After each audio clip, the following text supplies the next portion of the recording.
rusty knives, what to do about them. As you can see, I did not take very good care of my Opinel here, and the blade is looking rather bad. So I looked it up on YouTube, and there are 2 household remedies which are frequently recommended: lemons and potatoes. My personal weapon of choice would rather be some very fine sanding paper. What works? How can I get this blade into an acceptable condition within 15 minutes? We will check it out in this video. All of them. What is rust? Iron and non-corrosion free steels react with oxygen and water, and then they start to look brownish, different color shades, and it's basically a deterioration process. Also doesn't look too nice, and if you let this continue on for long enough, at some point the whole blade would just crumble to pieces. But that will take some time. As you can see here, the rust that we got here is only on the surface of the knife, so it will be quite easy to remove that. Now, corrosion-free steels or inox steels have been around for quite some time, and as you can see here, Opinel and many other knife producers actually offer 2 different types of steel. So that's the non-corrosion free type, the carbon steel, and that's the corrosion free type. And you might ask, why use corrosive steel anyways when there is corrosion free steel available? Well, the reason is that in theory, carbon steel stays sharp for a longer period of time, and it's easier to resharpen it yourself. That's the theory. Thanks to modern steel variants, we have many other options, and there's actually not really a huge reason to use corrosive steel, but of course we like to spend time with our knives, and a knife that doesn't rust cannot be fixed. So let's take a look at our household remedies now. Here we got our rusty Opinel, carbon steel Opinel, and as you can see, rust on the one side where it says Opinel, rust on the other side as well, even more here at the beginning of the blade, and then the whole tip is full of rust. And what are we going to do about that? Like I said, we're going to use 2 household remedies: potatoes for the one side and lemons for the other side. And we will see which of the 2 does the better job, or if they do a good job at all. So first, let's start with the lemons. I'm cutting off a slice, and then I am removing the outer peels so that the sour lemon juice can touch the whole surface of the knife.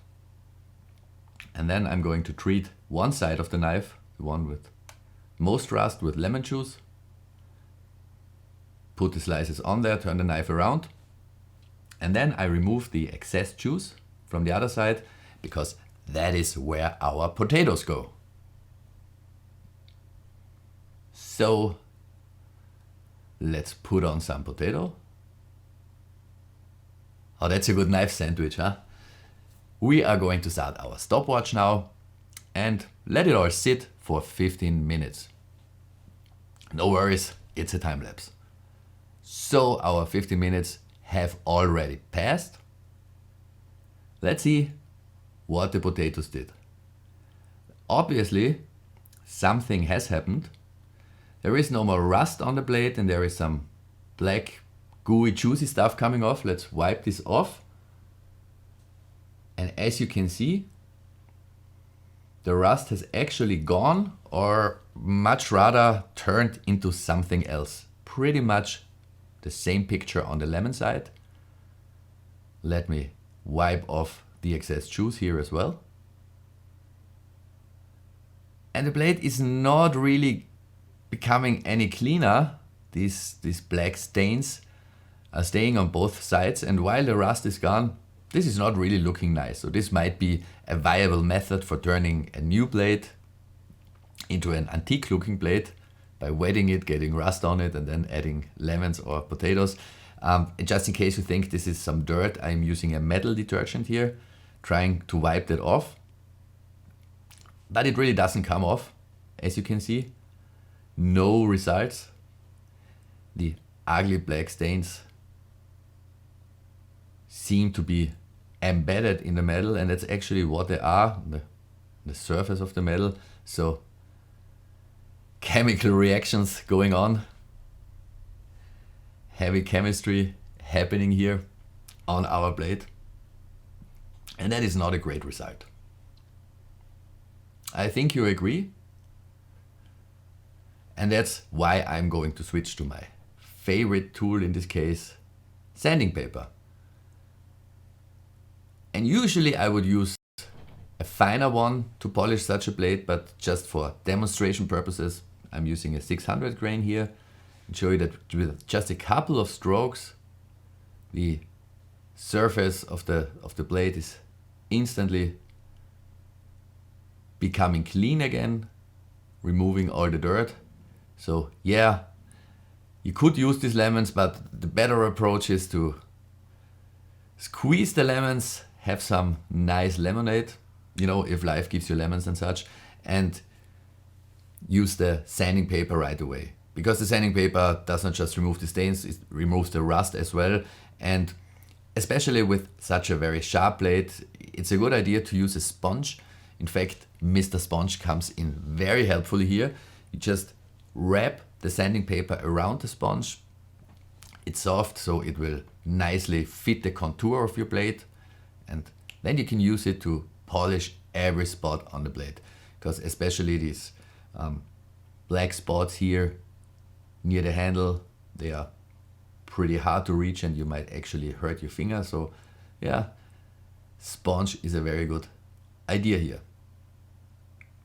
Then I polish that off, and as you can see, like I said, with just a couple of strokes, all the dirt is coming off. Then again, 600 grain is not the kind of sanding paper you would use to get a nice metalish polished look, so I'm switching to 3000 grain.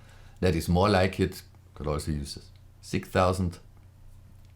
Polish it to shiny mirror style, but with a 3000 grain we will get that, a nice metalish look. And like I said, actually no need for this two-step process. In here, as you can see, that the Opinels have this special locking mechanism. Other kinds of knives have other locking mechanisms. Always make sure if you work on a knife that the knife is in locked mode, because when you polish a knife like that, you usually exert some pressure on the backside, and then when the blade flips, you might hurt the other hand which holds the knife pretty badly. So always check that the security is in place. That being said, a sponge is super helpful, and it's also a good idea to use some high quality sanding paper here. So I'm using a wet dry sanding paper. You could also add some water that even increases the abrasion a little bit. And yes, of course, this method takes away a little metal. So just in case you wonder how often can I do that, can I do this until my knife vanishes into the nirvana? Well, I guess that would take a couple of generations, because you're actually really taking off the very, very thin layer of the surface, this overnight rust and the resulting dirt. They are not embedded deeply into the metal. It's just a surface issue. Of course, you could also use some Dremel-like tool with polishing pads and green polishing paste, and that goes a bit faster.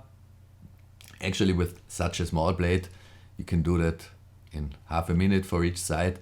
Personally, I prefer the sanding paper because, well, it's kind of a blade meditation thing, and also when you use electrical tools, you have to be careful not to exert too much pressure.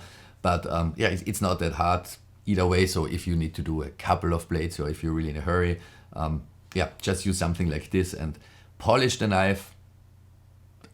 Abrasion is our friend here, and green polishing paste or some fine polishing, some finely grained polishing paste will get the job done really, really quickly. So as you can see here, it's basically just a couple of moves alongside the blade. These polishing pads also allow you to reach all the spots of the surface. And we are back to shiny and almost new in no time. So, looking pretty good. Household remedies lost this time. Don't believe everything you see on YouTube. sometimes just gotta trust simple mechanics.